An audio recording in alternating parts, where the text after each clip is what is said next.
Here we are looking at some of the native trees. Oh, and on the beach, one of our marine tenders that had been lost in the cyclone. Engine removed for spares. We had two other similar boats. There's the inside of the tender.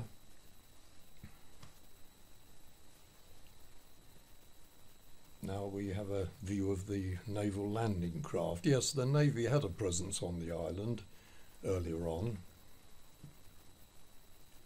one of their landing craft. These were just beached in the cyclone, that it was too rough to do anything about it. Further along the beach we are beginning to see the Catalina flying boat that was also lost in this manner. And I believe I'm right to say that the remains of that aircraft still exist in 2009. Now we're looking at some of the local trees. The cameraman's taking a good wander around the island, and he's naturally intrigued by this particular tree, which seems to have grown like a corkscrew. Nobody knows why or how. It's always puzzled me.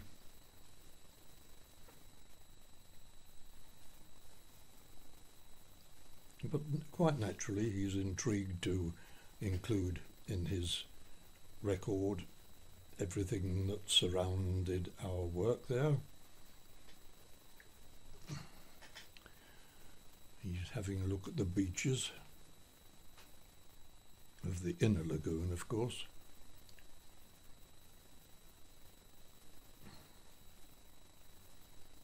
It's difficult to say very much about these because these are areas that I'd never visited. We were too busy doing other things. Here's our cameraman aboard a boat making a trip towards the north of the lagoon to see the islands in the mouth of the lagoon. Either side of these, the visiting ships had to enter the lagoon. Now we're back in the living area. Looks as though we've got a whole rough area on which are fallen coconuts. After all, they had to go up the trees quite often and knock them off.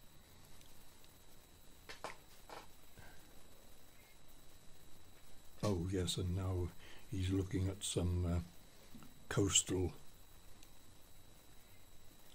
formations of coral and a more distant view of the congested area. These are parts that I'd never seen myself, and they're difficult to describe, but all of great interest.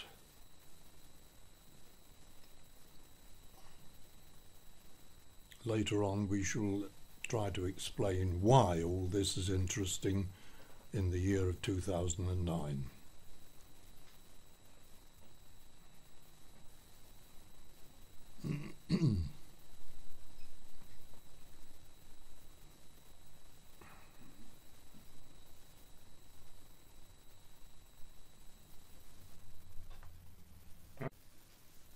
Here we are again at the main house, our base, and two officers emerge, apparently to make a daily inspection, though I can't remember one myself.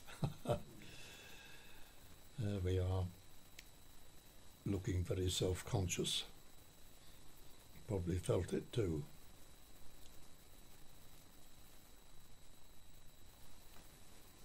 And now we can see a crew arriving. These are people who have been on a long patrol and were looking forward to a night's rest. Of course, we are now talking after the days of after VE Day, so that things were a bit more relaxed. But here we have a scene of the mail being distributed.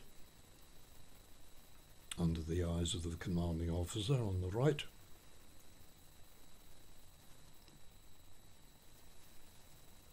I'd been married about 6 months before all this, and my wife at that time used to write me a letter every day, so I had quite a pile.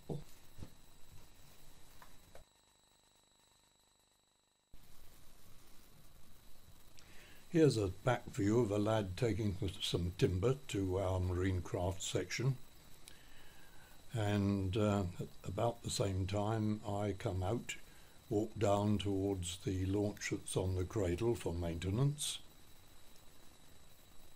and I'm looking at the bow while these fellows are working near the stern, but I notice a little damage. I call one of them to have a look, and he then takes a measurement to organise a repair. Alongside this, some others are doing some maintenance of one of the mooring buoys.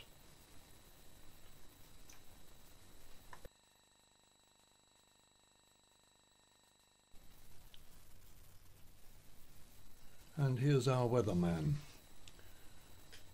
taking daily recordings, of course. Important job. The weather was normally pretty calm over Diego Garcia, though it could rain there, as we shall see later. He's at this moment looking at the rain gauge.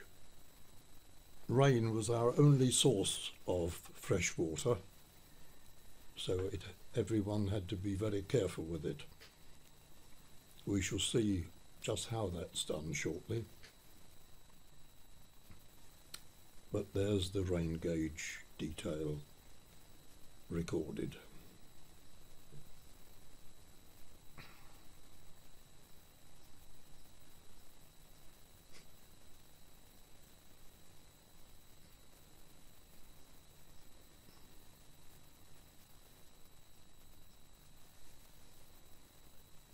Out come the thermometers, resetting for next day.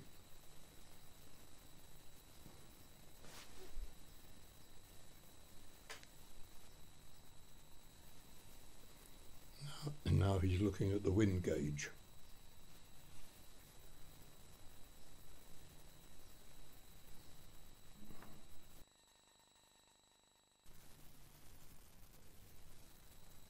Oh, hello, here's our main source of fresh milk. The lad comes across to free it from its mooring, so to speak, and then it's led towards the tender and taken away, probably to be milked by some of the local people. We didn't get involved in that. A bit reluctant. No, not that way. This way. That's fine. Now we're coming to the rain that I mentioned before. It could jolly well rain on Diego Garcia, my goodness, yes. Jolly good thing too, because it was our only source of fresh water to drink.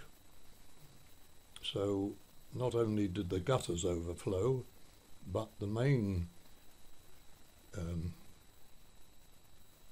bulk supply is at the end of the hut, as we shall see in a moment, where it was stored in large concrete tanks. Incidentally, on top of the water, a layer of fine light oil, so that mosquitoes didn't breed in it. There's the guttering leading into the large tank. Behind, there is a glimpse of the local chapel.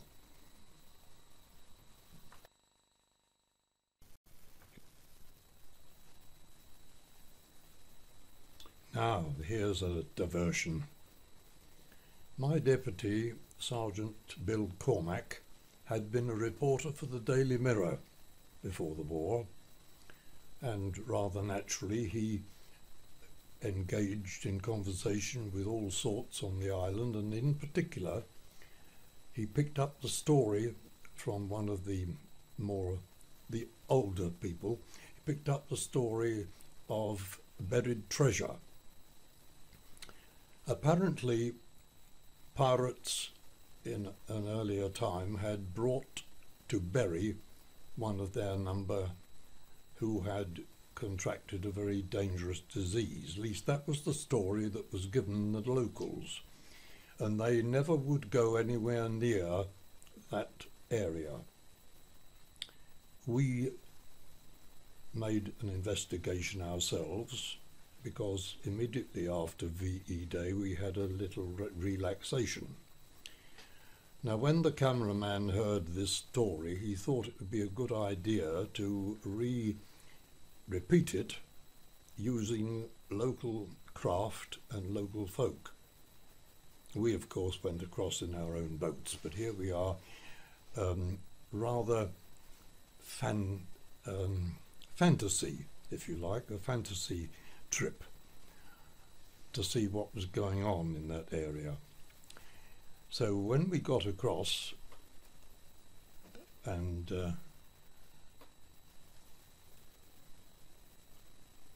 better not hurry, we haven't got there yet.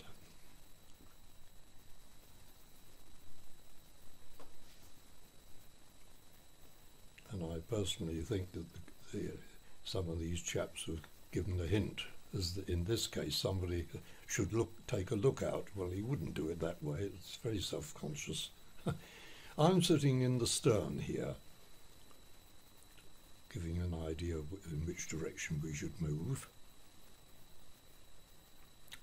But I might say we were not going to the area itself.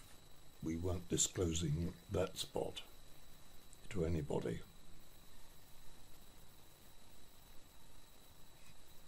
Yes, we did take some fresh drinking water. You could hardly go to the other end of the island without some.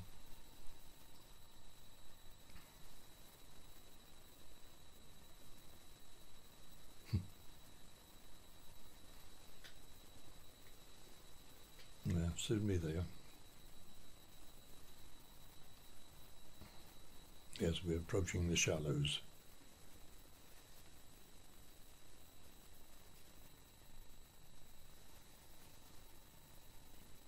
Yep, there we step ashore, into shallow water, and with our tools set off to find the graves. Now, as evidence of the truth of this story, I personally found the metal cross marking a grave of some sort, and I managed to get that home with me when I was demobbed in 1945, 46 rather.